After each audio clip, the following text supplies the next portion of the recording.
आज इस वीडियो में हम बात करने वाले हैं क्रेब्स साइकिल की। क्रेब्स साइकिल को सिट्रिक एसिड साइकिल या try carboxylic acid cycle TCA cycle भी बोलते हैं। तो क्रेब्स साइकिल के दो नाम और है, सिट्रिक एसिड साइकिल या ट्राई कार्बोक्सिलिक एसिड साइकिल। क्यों बोलते हैं? क्योंकि क्रेब्स साइकिल में जो पहला प्रोडक्ट बनता है वो सिट्रिक एसिड होगा या इसी का दूसरा नाम है ट्राई कार्बोक्सिलिक एसिड। इसी कारण से इसको ये दोनों नाम भी या citric acid cycle and try carboxylic acid cycle भी बोलते हैं। इससे पहले वाले वीडियो में हमने बात की थी ग्लाइकोलाइसिस के बारे में। ग्लाइकोलाइसिस द्वारा क्या होता है? पायरुवेट का फॉर्मेशन होता है। पायरुवेट कहाँ पे बनेगा? या जो ग्लाइकोलाइसिस की प्रोसेस होगी वो साइटोप्लाज्म में होती है। साइटोप्लाज्म में ऑक्सीजन की एब्सेंस में ग्लाइकोलाइसिस द्वारा पायरुवेट का फॉर्मेशन होगा। इसका मतलब जो ग्लाइकोलाइसिस होगा वो होगा एनएरोबिक प्रोसेस, ऑक्सीजन की एब्सेंस में। अब ये पायरुवेट या तो ऑक्सीजन की प्रेजेंस में आगे इसका मेटाबॉलिज्म हो सकता है या ऑक्सीजन की एब्सेंस में। ठीक है, ऑक्सीजन की एब्सेंस में हमने बात की थी लैक्टिक एसिड का फॉर्मेशन होता है मसल्स में, और ऑक्सीजन की प्रेजेंस में पायरुवेट क्या करेगा? माइटोकॉन्ड्रिया में एंटर करता है। पायरुवेट क्या करेगा? माइटोकॉन्ड्रिया में एंटर करेगा। माइटोकॉन्ड्रिया की मैट्रिक्स में पायरुवेट एंटर करने के बाद में आगे इसका मेटाबॉलिज्म आगे फिर और ब्रेकडाउन होगा। तो यहाँ पे जो पायरुवेट का आगे ब्रेकडाउन होगा, ठीक है, वो ऑक्सीजन की प्रेजेंस में होगा। तो यहाँ पे माइटोकॉन्ड्रिया की मैट्रिक्स में जो प्रोसेस चलेगी पायरुवेट से, उसी को बोलते हैं सिट्रिक एसिड साइकिल या क्रेब्स साइकिल। क्रेब्स साइंटिस्ट के नेम के बेस पर। तो यहाँ पे जो क्रेब्स साइकिल होगी वो ऑक्सीजन की प्रेजेंस में होती है, इसको एरोबिक साइकिल बोलते हैं। ठीक है, यानी ऑक्सीजन की प्रेजेंस में होगी। एम्फीबोलिक साइकिल यानी इसके अंदर केटाबोलिज्म एनाबोलिज्म दोनों होगा। ठीक है, यानी मॉलिक्यूल्स का ब्रेकडाउन भी होगा और न्यू मॉलिक्यूल्स का फॉर्मेशन भी होगा। होगी कहाँ पे? माइटोकॉन्ड्रिया में। तो सबसे पहले आपको याद रखना क्रेब्स साइकिल कहाँ पे होती है? माइटोकॉन्ड्रिया में। माइटोकॉन्ड्रिया में कहाँ पर? माइटोकॉन्ड्रियल मैट्रिक्स के अंदर। ठीक है, क्या होगी ये? एरोबिक प्रोसेस, मतलब यहाँ पे जो भी ब्रेकडाउन होगा या जो भी न्यू मॉलिक्यूल्स का फॉर्मेशन होगा या जो क्रेब्स साइकिल चलेगी वो ऑक्सीजन की प्रेजेंस में चलेगी।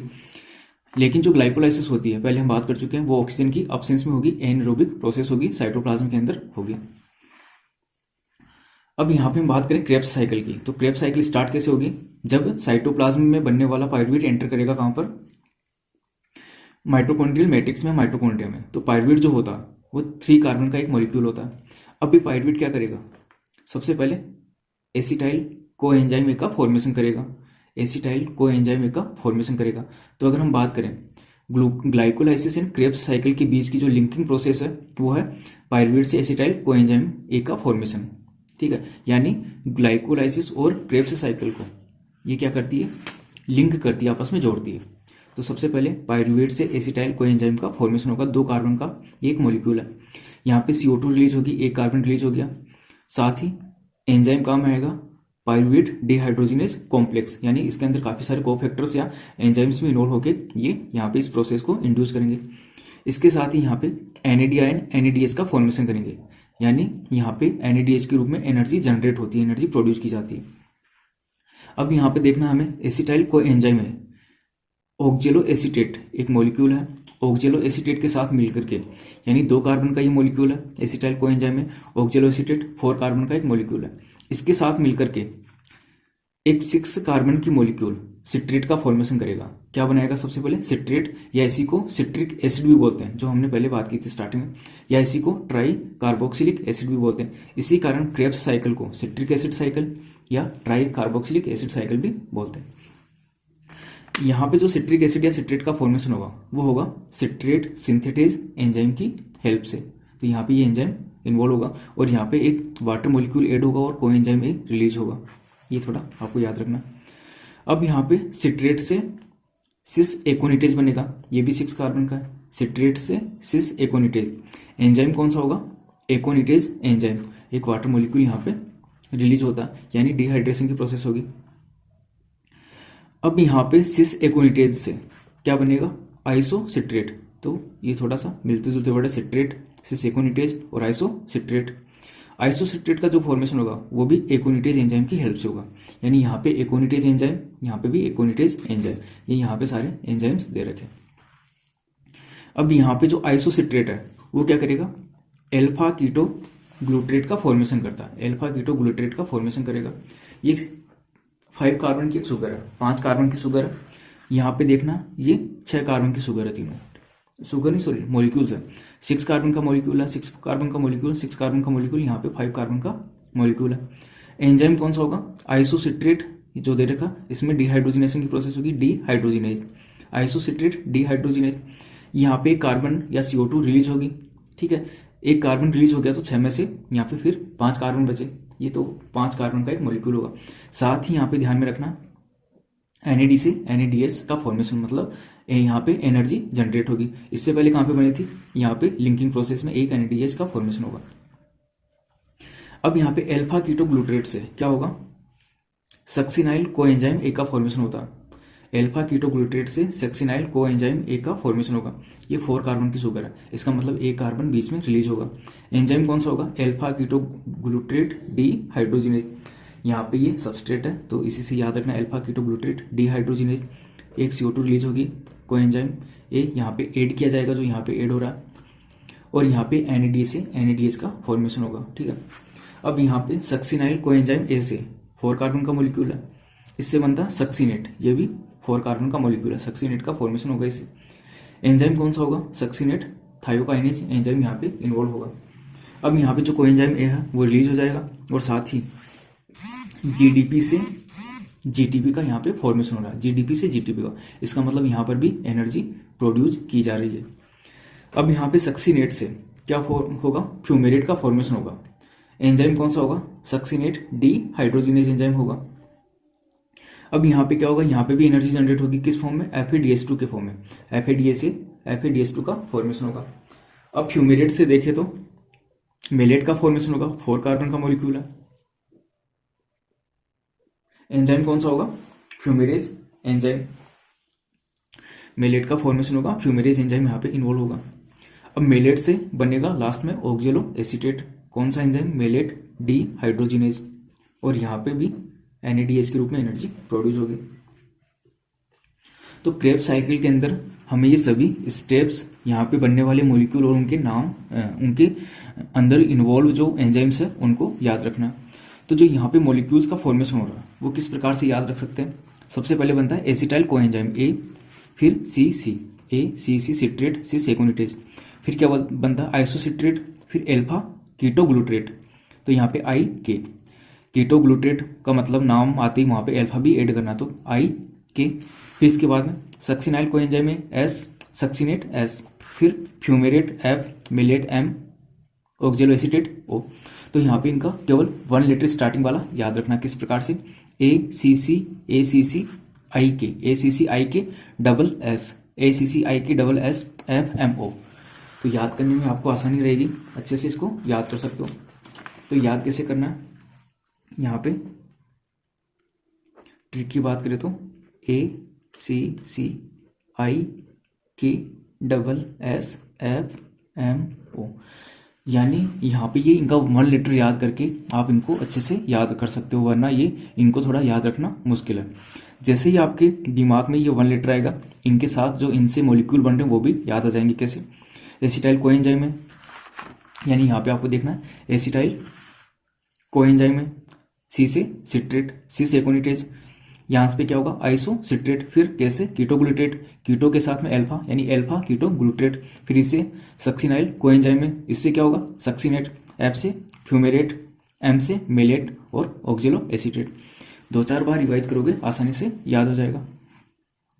एसिटाइल कोएंजाइम में सिट्रेट सी सेकोनिटेज, आइसोसिट्रेट अल्फा कीटोग्लूटेट, सक्सिनाइल कोएंजाइम में सक्सिनेट, फ्यूमेरेट, मेलेट और ऑक्जेलो एसीटेट। इनको याद करना, ये अपने आप याद हो जाएंगे। और इनके जो एंजाइम्स हैं वो इन्हीं से रिलेटेड है। जैसे सिट्रेट बनाना तो सिट्रेट सिंथेटेज, सिट्रेट का सिंथेसिस करने वाला एंजाइम, सिस एकोनिटेज, आइसोसिट्रेट एकोनिटेज, 2 बार एकोनिटेज है, फिर आइसोसिट्रेट डिहाइड्रोजिनेज से अल्फा कीटोग्लूटेट, फिर यहाँ से ये एंजाइम आ जाएगा अल्फा कीटोग्लूटेट से अल्फा कीटोग्लूटेट डिहाइड्रोजिनेज से सक्सिनाइल कोएंजाइम है, ठीक है। फिर यहाँ पे सक्सिनेट थायोकाइनेज के द्वारा सक्सिनेट बनेगा, फिर सक्सिनेट डिहाइड्रोजिनेज से फ्यूमेरेट, फिर एंजाइम इसी से मिलता जुलता है, फ्यूमेरेज से मेलेट और मेलेट से ऑक्जेलो एसीटेट एंजाइम मेलेट डिहाइड्रोजिनेज। तो याद करने में बिल्कुल भी आसानी इनको, यानी कोई भी डिफिकल्टी नहीं होगी। या 1 लेटर इनका याद करके आसानी से याद रख सकते हो। कैसे, ACCIK डबल SFMO, ठीक है। अब यहाँ पे इसके अलावा इंपॉर्टेंट जो याद रखना वो हमने बात की थी ग्लाइकोलाइसिस के अंदर कितने, यहाँ पे हम बात करें एक बार, ग्लाइकोलाइसिस में कितने 8 एटीपी का फॉर्मेशन होगा ग्लाइकोलाइसिस में। किस प्रकार से, 4 तो डायरेक्ट एटीपी बनेगी और एक NADH का फॉर्मेशन होगा। एक NADH से 3 ATP का फॉर्मेशन होता है। इसका मतलब कितने हो गए, वहां पे 2 NADH का फॉर्मेशन होगा, यानी 2 मॉलिक्यूल NADH का, तो 6 ATP NADH से और 4 ATP डायरेक्ट बनती है, तो टोटल 10 ATP बनेगी और 2 ATP वहीं पे ग्लाइकोलाइसिस के अंदर ही कंज्यूम कर ली जाती है। इसका मतलब 8 ATP का फॉर्मेशन होगा। लेकिन हम बात करें ग्लूकोज के, एक मॉलिक्यूल ग्लूकोज के कंप्लीट ब्रेकडाउन से 38 ATP का फॉर्मेशन होता है। 38 ATP होगी कहाँ से, तो हमने बात की थी कल, बाकी की जो ATP है वो बनती है क्रेब्स साइकिल में।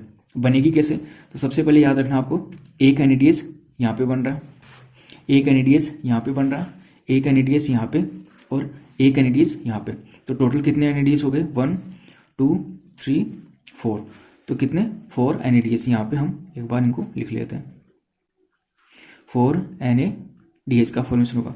अब यहाँ पे देख सकते हो 1 GTP का फॉर्मेशन होता है, 1 GTP, और यहाँ पे एक FADH2 का फॉर्मेशन हो रहा है, एक FADH2, ठीक है।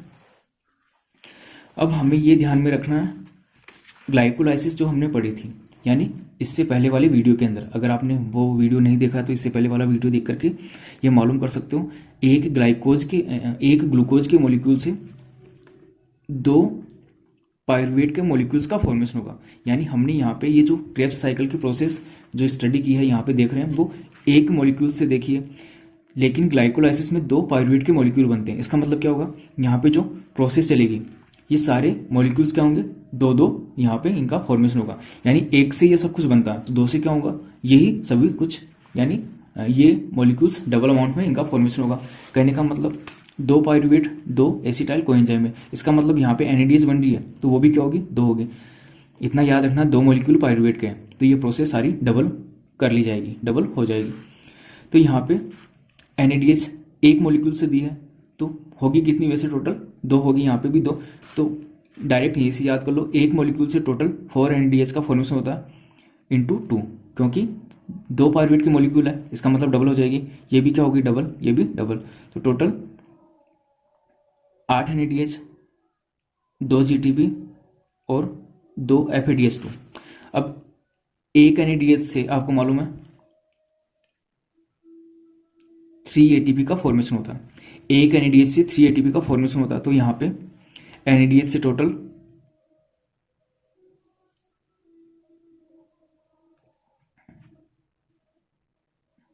24 ATP का फॉर्मेशन होगा। 8 NADH के मॉलिक्यूल है, डबल हो गए, 4 बनते हैं एक मॉलिक्यूल से, 2 पायरुवेट से 8 बन गए, तो एक NADH से 3 ATP, तो 24 ATP का फॉर्मेशन होगा। एक GTP जो होगा वो एक ATP के इक्वल होता है, इसलिए यहाँ पे केवल 2 GTP का फॉर्मेशन होगा। थोड़ा ध्यान में रखना आपको, 2 GTP है यहाँ पे। अब जो एक FADH2 है वो 2 ATP के इक्वल होगा, ये ध्यान रखना, एक FADH2 2 ATP के समान होता है, ठीक है। तो यहाँ पे कितने हो गए, टोटल 4 ATP, यानी एक FADH2 क्या करेगा, 2 ATP बनाएगा। FADH2 कितने बन रहे हैं, 2, तो 2 से क्या हो गए, 4 ATP। तो अब यहाँ पे हमें देखना है 24 ATP NADH2 से, 2 ATP किससे, GTP से, 4 ATP FADH2 से, तो टोटल 30 ATP का फॉर्मेशन होगा। तो यहाँ पे इस प्रकार से 30 ATP बन रहे हैं किसके अंदर, क्रेब्स साइकिल के अंदर। ग्लाइकोलाइसिस में कितने बन रहे हैं, 8 ATP, तो यहाँ पे हम लिख सकते हैं क्रेब्स साइकिल 30 ATP, टोटल कितने हो गए, 38 ATP का फॉर्मेशन होगा किसमें, एक ग्लूकोज के मॉलिक्यूल के कंप्लीट ब्रेकडाउन से। तो इस प्रकार से एक ग्लूकोज के मॉलिक्यूल के कंप्लीट ब्रेकडाउन से 38 ATP का फॉर्मेशन होगा। किस प्रकार से होगा, ग्लाइकोलाइसिस से कैसे बनेगी वो इससे हम पहले वाले वीडियो में देख चुके हैं। और क्रेब्स साइकिल में टोटल 30 एटीपी का फॉर्मेशन होगा, वो यहाँ पे हमने बात कर ली है। तो ये हो गई आपकी कंप्लीट क्रेब्स साइकिल की प्रोसेस, या सिट्रिक एसिड साइकिल या टीसीए साइकिल भी इसको बोल सकते हैं। तो यहाँ पे 2 पायरुवेट मॉलिक्यूल से ये प्रोसेस डबल बार होगी सारी। तो इसी तरीके से टोटल 30 एटीपी का फॉर्मेशन होगा क्रेब्स साइकिल में, बाकी की 8 एटीपी बनेगी लाइपोलाइसिस में। तो यहाँ पे ये डिफरेंट स्टेप्स हैं क्रेब्स साइकिल की, डिफरेंट मॉलिक्यूल्स का फॉर्मेशन हो रहा है। स्टार्टिंग में थोड़ा सा याद रखना, 3 जो मॉलिक्यूल है वो 6 कार्बन के, 1 5 कार्बन का, और बाकी के सारे 4 कार्बन के, थोड़ा ये भी याद रखना है। सिट्रेट से लेके आइसोसिट्रेट, स्टार्टिंग के 3 कितने 6 कार्बन, 1 5 और बाकी 4। स्टार्टिंग के 3 6 कार्बन के, 1 5 कार्बन का और बाकी के 4 कार्बन के। 5 का कौन सा, अल्फा कीटो ग्लूट्रेट, जो थोड़ा अलग है वो 5 कार्बन का। तो थोड़ा सा दिमाग में एक इमेज बना के रखनी है, तो इजीली आप इसको आसानी से याद कर सकते हो, वरना इनको याद करना, ये जो भी मॉलिक्यूल्स हैं एंजाइम से इनके जो भी, इनको याद करना थोड़ा डिफिकल्ट है। तो ट्रिक्स का थोड़ा सा इमेज एक याद करके आसानी से आपको याद रख सकते हो। ट्रिक क्या है वो आपको बता दिए, ACC, IK, SS या SS, FMO, ये किसके नाम है, फर्स्ट लेटर है किनका, जो भी मॉलिक्यूल्स का फॉर्मेशन हो रहा है। एसिटाइल कोएंजाइम में citrate, cis aconitase, isocitrate, ketoglutarate, succinyl coenzyme में succinate, fumarate, malate, oxaloacetate. तो इस हिसाब से आप अच्छे से आसानी से इनको याद रख सकते हो।